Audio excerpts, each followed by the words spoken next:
ვრუნდებით სტუმართან ერთად ანა აბაშიძეა იურისტი ჩვენი სტუმარი, რომელთანაც თქვენ დარწმუნებული ვარ, ცოტა მოგვიანებით რეპორტაჟის ნახვის შემდეგ კითხვებიც გაგიჩნდებათ, ამისათვის შეგახსენებთ ტელეფონის ნომერს 240 90 90 უნდა დაგვირეკოთ, დასვათ თქვენთვის სასურველი კითხვა, ასევე მოგწერეთ კითხვები Facebook-ის საშუალებით, დილა პირველზე ქართული ან ლათინური შრიფტით, მანამდე კი წარმოგიდოთ რეპორტაჟს, შეესაბამება თუ არა მოთხოვნებს უსაფრთხოების ნორმები და ზომები საბავშვო ბაღებში, რა წესებს იცავენ აღმზრდელები, იმისათვის რომ გაუთვალისწინებელი შემთხვევებისგან იყვნენ დაცული ჩვენი პატარები. სალომე ელაშვილი მოვიყვება ამ თემაზე. საბავშვო ბაღში ბავშვის ფიზიკური უსაფრთხოება უნდა ითვალისწინებდეს ისეთი გარემო პირობების შექმნას, რომლის დროსაც ბავშვი დაცული იქნება არა მარტო შიდა, არამედ გარე საფრთხეებისგანაც. გარე საფრთხეთ შეიძლება ჩაითვალოს ნებისმიერი უცნობის არაადეკვატური ქმედება ან კრიმინალური თავდასხმაც კი. რაც შეეხება შიდა საფრთხეებს, ამას ახლავე შევიტყობთ. ბაღებში უსაფრთხოების სტანდარტების დაცვა განსაკუთრებით მნიშვნელოვანია. პატარა ასაკის ბავშვებს მოძრაობის კოორდინირება და სივრცეში ორიენტირება საკმაოდ უჭირთ. ამავე დროს კი საოცრად აქტიურები არიან. აქედან გამომდინარე კი იმატებს უნებლიე ტრავმების რისკი. ამ ყველაფრის გათვალისწინება როგორც მშობლების, ისე ბაღის აღმზრდელების მოვალეობაა. იცის უკვე მშობელმა ამასთან დაკავშირებით, რომ არ უნდა იყოს წვრილ-ცხვირიანი ან წამახულპირიანი სათამაშო, რომელსაც ბავშვი მექანიკურად შეიძლება მან ჩაიდოს ჯიბეში და წამოიღოს, რაც რა თქმა უნდა აქ მოწმდება, მაგრამ უშუალოდ მაინც მშობელთან ამასთან დაკავშირებით გვაქვს შეხება. საბავშვო ბაღის დათვალიერებისას ყურადღება მიაქციეთ, რამდენად კარგადაა დამაგრებული დიდი ზომის ავეჯი. კარგად არის თუ არა გამოყოფილი სამზარეულო. ავეჯს არავითარ შემთხვევაში არ უნდა ჰქონდეს წვეტიანი კუთხეები. რაც შეეხება დენის ნებისმიერ წყაროს, ის ბავშვებისთვის მიუწვდომელი უნდა იყოს. თუ ბაღს ეზოც აქვს, დააკვირდით ორმოებს, ბებერხეებს და სხვა საშიშ მონაკვეთებს. რაც მთავარია მოითხოვეთ საევაკუაციო გეგმა გაუთვალისწინებელი შემთხვევებისთვის. ევაკუაციო გეგმა გვაქვს, რა თქმა უნდა, და ბაღს აქვს პირველ რიგში რაც შეიძლება ყველაზე მთავარი აპრიორი ჩემი აზრით ეს არის, რომ ბაღს უნდა ჰქონდეს ბევრი გასასვლელი, რომელიც დაახლოებით არის 6 ჩვენს არსებულ შემთხვევაში. პირადად ჩემი მოსამზადებელი ჯგუფი ძალიან ახლოს არის გასასვლელი ცენტრალურ კართან. გახსოვდეთ, უსაფრთხოება აუცილებელია თქვენი შვილისთვის. უსაფრთხოების ზომების მოთხოვნა კი თქვენი უფლებაა.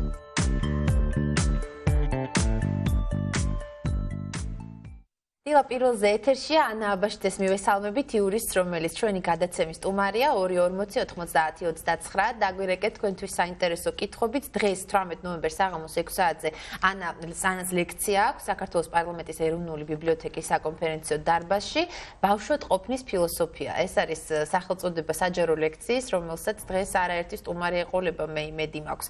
თუმცა მანამდე რას ნიშნავს, როგორ გავშიფროთ სახელწოდება შენი საჯარო ლექციის? ბავშვად ყოფნის ფილოსოფია.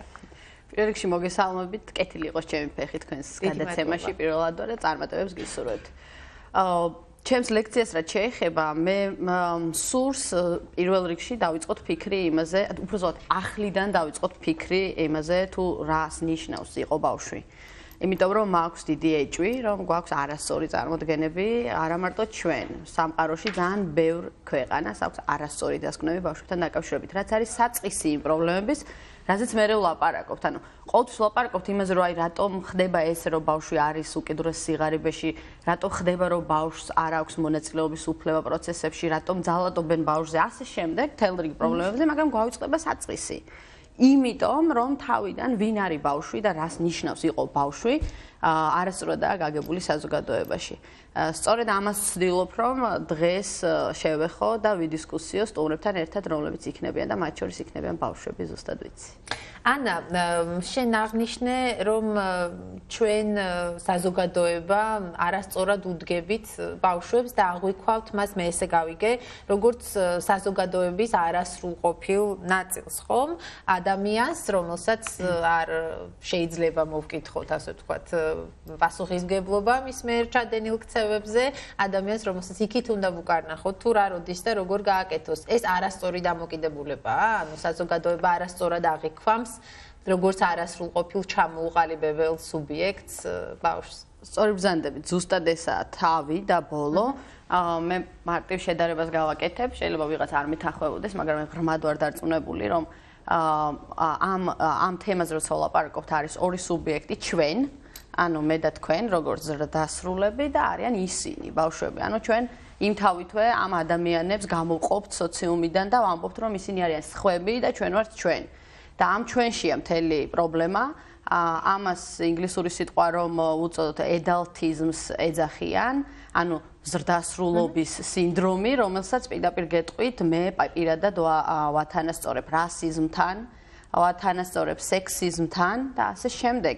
ანუ რატომ არის ჯგუფი სრულწლოვანები, სადაც ჩვენ ყველანი შევდივართ და ჩვენ ვფიქრობთ სხვებზე, ამ შემთხვევაში ბავშვებზე, რომ ისინი არიან ისეთი სულიერი არსებები, რომლებიც განსხვავდებიან ჩვენგან მაგალითად ანატომიური აღნაგობით, სხეულის სიდიდით, ფიზიკური სიძლიერით, ანუ ისეთ ნიშან-თვისებებს ვამბობთ ამ განსხვავებებში, როგორცაც ამბობდნენ რასისტები, როგორცაც ამბობენ სექსისტები, როცა ლაპარაკობენ ქალთა სისუსტეზე და ასე შემდეგ და ხას უსვავენ სწორედ ამ განსხვავებებს. ეს ნიშნავს, რომ ჩვენ ამ ადამიანებს აღვქვავთ როგორც არსებებს, მაგრამ მაგალითად ვათანასწორებთ როგორც მაგალითად ცხოველებთან, მწერებთან და ასე შემდეგ. შეიძლება მე ამაში მიზეზი, ანუ ჩვენი აღქმები ამაში მიზეზი და ის არასწორი სტერეოტიპული მოსაზრებები, რომ თითქოს ბავშვს არ აქვს უნარი იმჟელოს ლოგიკურად. თითქოს ბავშვს არ აქვს, როგორ გითხრათ, არ არის გონიერი, საერთოდ გონიერების სტანდარტის გადასახედია ჩემი აზრით და გონიერება მოდის ძალიან კარგად ვიცით რომის იმპერიიდან და ეს არის აბსოლუტ მოძველებული შეხედულებები, რომელსაც უნდა გადავხედოთ ყოველდღიურად. აი ეს არის თავი და ბოლო ამ პრობლემების. მაგალითებიდან რომ დავიწყოთ, მაგალითად საზოგადოებრივ ძალიან ბევრი წესი არსებობს, რომელიც ჩვენთან არ არის დანერგილი, იგივე ბავშვის გასეირნების როდესაც აუცილებელია ბავშვი უნდა იყოს აუცილებლად კენგურუში ან შესაბამის სასეირნო ოეტლში და ასე შემდეგ. ეხლა ხანს დამკვიდრდა წესი და რეგულაცია, რომ ბავშვი აუცილებლად ავტომობილში უკანა სავარძელზე უნდა იჯდეს და უნდა იყოს დამაგრებული. მანამდე ჩვეულებრივ ძალიან ბევრჯერ გვინახავს ყველა ჩვენგან მშობლები, განსაკუთრებით მამები, ბედნიერი მხიარული სახებით ბავშვები საჭესთან უზეთ წინ ცხოვრის გამზე. აი, უფრო კონკრეტულად არა ბავშვთა უფლებები, აბსოლუტურად დარღვეულია მათი უფლებები და უსაფრთხოება არის დაუჯდოება ფაქტობრივად არა გარანტირებადი ამ შემთხვევაში. აი ამ კუთხით თუ შეიძლება რომ თქვენი მოსაზრება. და ბავშვს რამდენად შეუძლია რომ თავად დაიცვას თავი მშობლისგან. ამ მაგალითს მე დავამატებდი მაგალითად უფრო მძიმე მაგალითს, მაგრამ პრობლემა ერთია, მაგალითად როდესაც მშობელი ან სხვა კანონიერი წარმომადგენელი ძალადობს ბავშვზე. და ის შემთხვევა, რაც თქვენ თქვით, აქ არის ერთი საინტერესო ნაწილი, რომ ამ შემთხვევაში უფროსები არ არიან კლასიკური დამნაშავეები, ანუ არ არიან დამნაშავეები, რომლებსაც აქვთ განზრახვა მიმართონ რაღაც ცუდი ქმედება კონკრეტული ადამიანის მიმართ, ამ შემთხვევაში ბავშვების მიმართ. მაგრამ მნიშვნელობა არ აქვს, შედეგი მაინც იგივე დგება. რა ხდება ამ დროს, ანუ როდესაც ჩვენ არ ვითვალისწინებთ უსაფრთხოების ზომებს, როცა ბავშვს წინა ასე ვთქვათ, სავარძელზე ვსვავთ, როცა ბავშვზე ვძალადობთ, იმ გაგებით, რომ ჩვენ აღზრდის მეთოდად ვიყენებთ და ასე შემდეგ, ისევ და ისევ მივდივართ ბავშვთან დამოკიდებულების პრობლემაზე, ჩვენ მას არ აღვიქვავთ როგორც პიროვნებას, როგორც ღირსების მატარებელ სუბიექტს, როგორც ადამიანის უფლებების სუბიექტს და ამავდროულად ჩვენ ვფიქრობთ, რომ ის არის უფრო მეტიც ობიექტი, რომელზეც უნდა ვიზრუნოთ. ხშირად კრიტიკოსები ამბობენ, რომ ბავშვებზე მხოლოდ ერთი ტიპის ვალდებულება გვაქვს დავიცვათ, რაც არასწორია აბსოლუტურად და დღეს მე ვეცდები ამას შევეხო.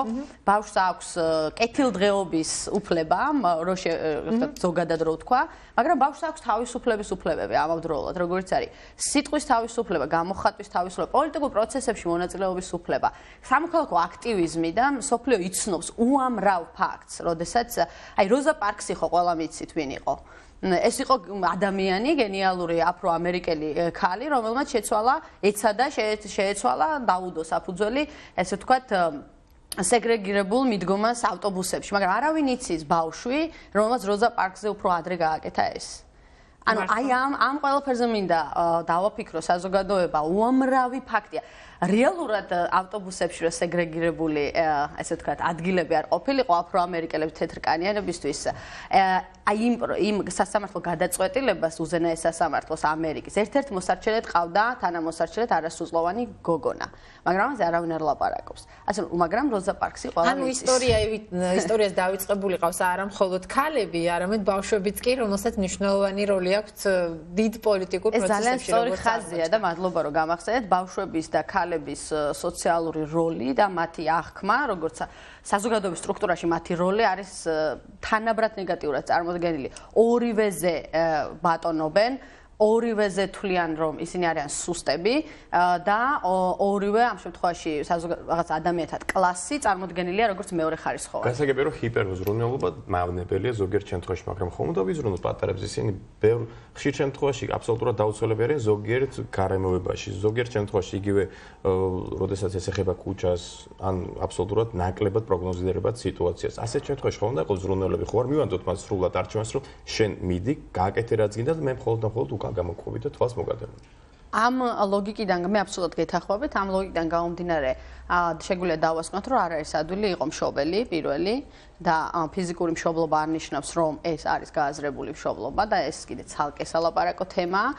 როცა მე ვამბობ, რომ ბავშვს აქვს თავისუფლების უფლებები, ცხადია, აქვე ვამბობ, რომ მას აქვს უფლება იყოს დაცული მაშინ, როცა ის ახორციელებს თავისუფლების უფლებას.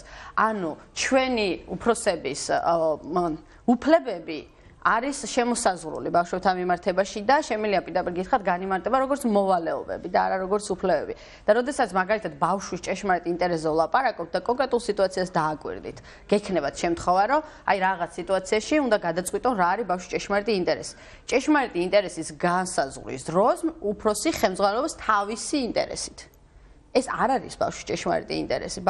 ჩვენ აი მსვენელისთვის და მაყურებლისთვის ლოგიკიდან გამომდინარე რომ ბავშვს არ აღიქვამ რაღაც შენ თანასწორად შენ პრიორიტეტს ანიჭებ შენ სურვილებს შენ უკეთ იცი შენ აპრიორი უკეთ იცი. აი ეს არის ჩვენი ედალტიზმი, ზუსტად ეს არის ჩვენი ანუ უფროსების ბატონობა ბავშვთა კლასზე. როგორ უნდა მოვიქცეთ? ანუ სად არის გამოსავალი? რა უნდა შეიცვალოს ადამიანებში ისეთი რომ აღარ აღიქვას ბავშვი ნახევარ ადამიანად. იმ ქვეყნებში სადაც ბავშვს არ აფასებდნენ და პიროვნებად არ აღიქვამდნენ, იყო ისეთი პრობლემები, როგორიც არის მაგალითად სექსუალური ძალადობის მსხვერპლი ბავშვები, რომლებიც ყვებოდნენ რომ მოხდა ძალადობა და მას არავინ არ უსმენდა. იყო პრობლემები, როდესაც ბავშვი ამბობდა რომ რაღაც უჭირს სხვა მიმართულებით და მას არავინ არ უჯერებდა.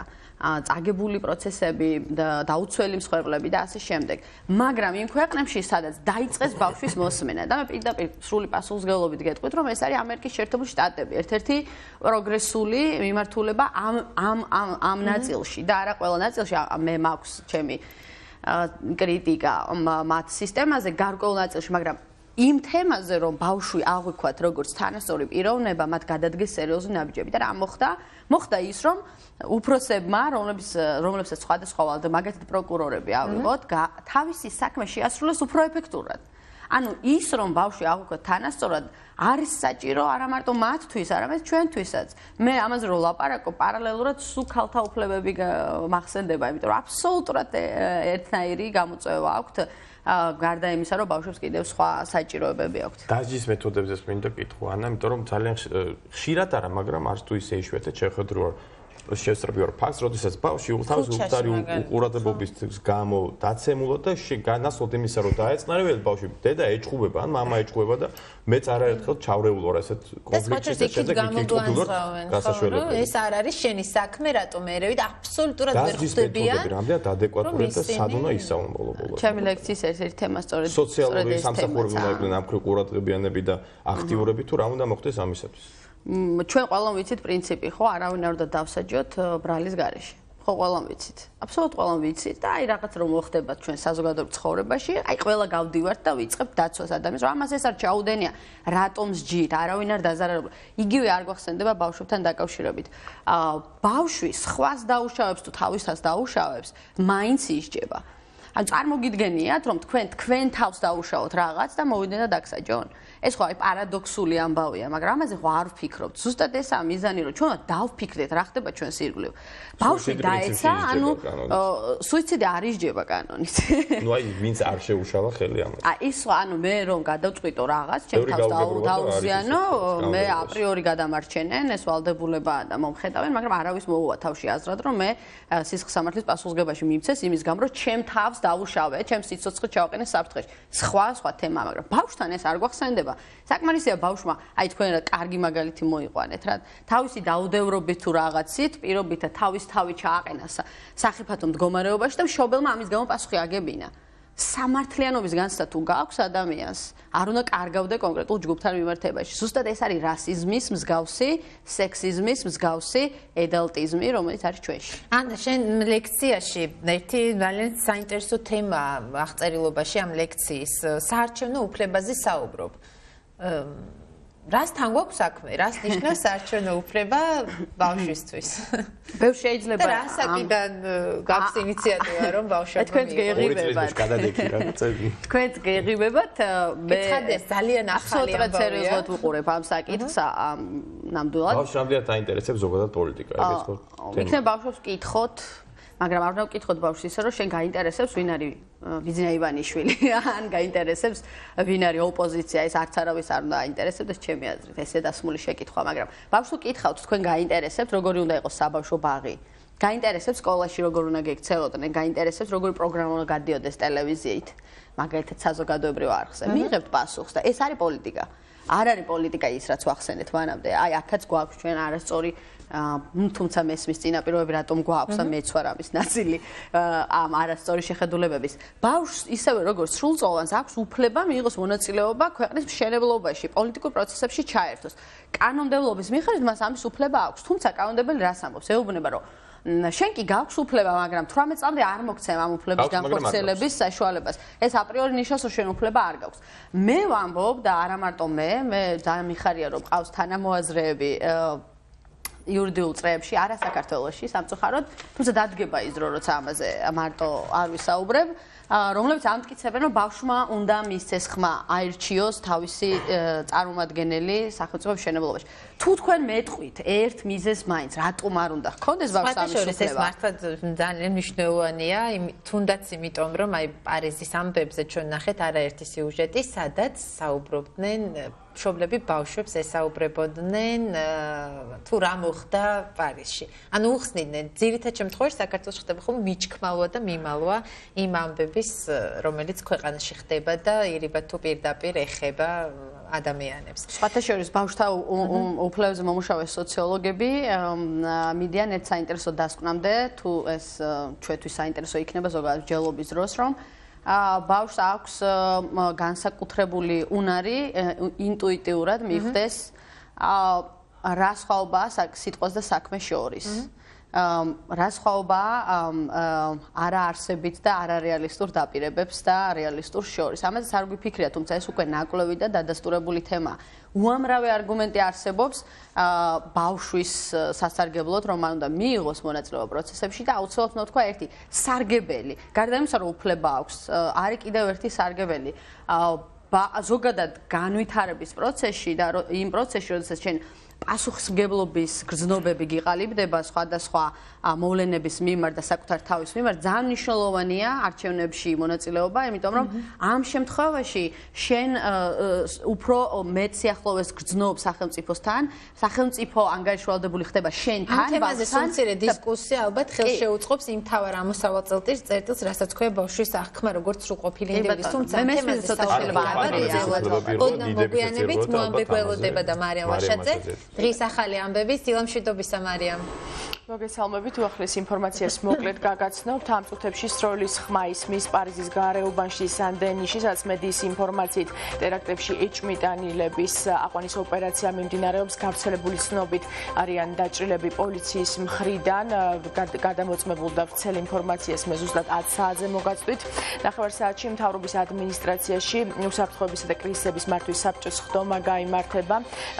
ხდომა პრემიერის მოწვევით ტარდება და მასზე ქვეყნის უსაფრთხოების საკითხებსა და არსებულ გამოწვევებზე იმსჯელებენ. ასევე საკანონმდებლო ორგანო მიმდინარე წლის ბიუჯეტში შესატანი ცვლილებების საკითხზე საკომიტეტო მოსმენებს განაგრძობს. საკითხზე დღეს აგრარულ გარემოს დაცვისა და რეგიონული პოლიტიკის კომიტეტების გაერთიანებულ ხდომაზე იმსჯელებენ. თემის დეტალები ზუსტად ნახევარ საათში ვცლავთ. მე 10 საათამდე გემშვიდობებით დროებით.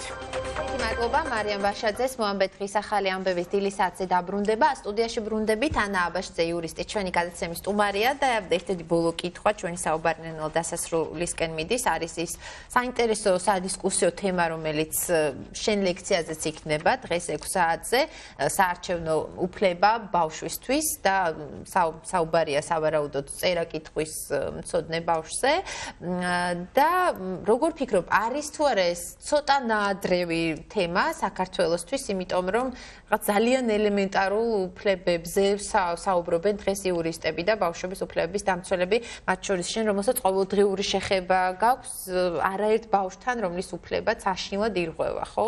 დაწყებული იმით, რომ არ არის საკმარისი თანხა, არ აქვს საკმარისი თანხა ოჯახს იმის დროს სრულფასოვნად გამოყვებას ბავშვი და დასრულებული რაღაც ყოველდღიური ძალადობით, რომელიც ვლინდება ჩვენს ცხოვრებაში. თუ შევხედავთ არსებითი მნიშვნელობა რა აქვს ამ საარჩევნო ხმას და ზოგადად ბავშვის როლს საზოგადოებაში ამ კუთხიდან თუ შევხედავთ, მე ვფიქრობ, რომ ეს არის უფრო მეტიც დაგვიანებული მსჯელობა, იმიტომ რომ მე ღრმად ვარ დარწმუნებული, რომ იმ მიმდინარე პრობლემებს, რომელზეც მაგალითად სიღარიბე და ასე შემდეგ, როცა ჩვენ ვლაპარაკობთ და ვაპროტესტებთ, ჩვენ გვავიწყდება ამის სათავე. სათავე კიდევ ერთხელ ვამბობ, რომ ეს არის ჩვენი აღქმა ბავშვების მიმართ. იმიტომაც ხდება მთელი რიგი დანაშაულები, მთელი რიგი გადაცდომები ბავშვებთან დაკავშირებით და არასათანადო, ესე ვთქვათ, რეგულაციები ბავშვთა საკითხებზე, რომ ჩვენ მათ არ აღვიქვათ პიროვნებებად. და ჩემი აზრით, ზოგადად არ უნდა ველაპარაკოთ მხოლოდ შედეგებზე, დამაზიანებელ შედეგებზე, არამედ უნდა ველაპარაკოთ თავში რა ხდება, რამ განაპირობა ჩვენთვის აი უბრალოდ რომ ჩავატაროთ გამოკითხვა, რა თქვენ ჟურნალისტებმა გახვიდეთ ქუჩაში და ადამიანს ნებისმიერს კითხოთ რა, აი პირობითად 10 ადამიანს შეეკითხოთ, არჩევნებში უნდა მონაწილეობს თუ არა ბავშვი, მე გეტყვით დარწმუნებული ვარ, რომ თქვენ მიიღებთ მხოლოდ ღიმილს. და ღიმილი ჩვენს გვეღიმება. ღიმილი ზუსტად ნიშნავს იმას, რომ ჩვენ გვეცინება, როდესაც ვლაპარაკობთ პოლიტიკურ უფლებაზე ბავშვთან მიმართებაში, იმიტომ რომ აპრიორი ვფიქრობთ, რომ ბავშვისთვის ეს თემა არ არის. ამ დროს ეს არის თავი. იმ საკითხებს, რომ ჩვენ ვცდილობთ ყოველდღიურ ცხოვრებაში რაღაც ავარიდოთ. ეს ზემზრუნველობა, რომელიც განათრუნ უფროსების ინტერესებით პოლიტიკით ესეც კი სათასანო. არჩევნებზე ყველანი მივიდივართ. ძალიან დიდი მადლობა. ეს ის საკითხია, რომელსაც დღეს 6 საათზე ბავშვად ყოფნის ფილოსოფია ამ ლექციის ფარგლებში უფრო ვრცლად მიმოიხილავ და იმედი მაქვს, რომ ეს დისკუსია უკვე გადმოვა რეალურ სივრცეში და ვნახოთ შეიძლება თუ არა ჩვენი ღიმილი ერთი ან ორი წლის შემდეგ. ანა აბაშიძე იყო ჩვენი დღევანდელი გადაცემის სტუმარი. დიდი მადლობა მას. საანოსე ჭრის დროა ჩვენს ეთერში. შევხვდებით მალე.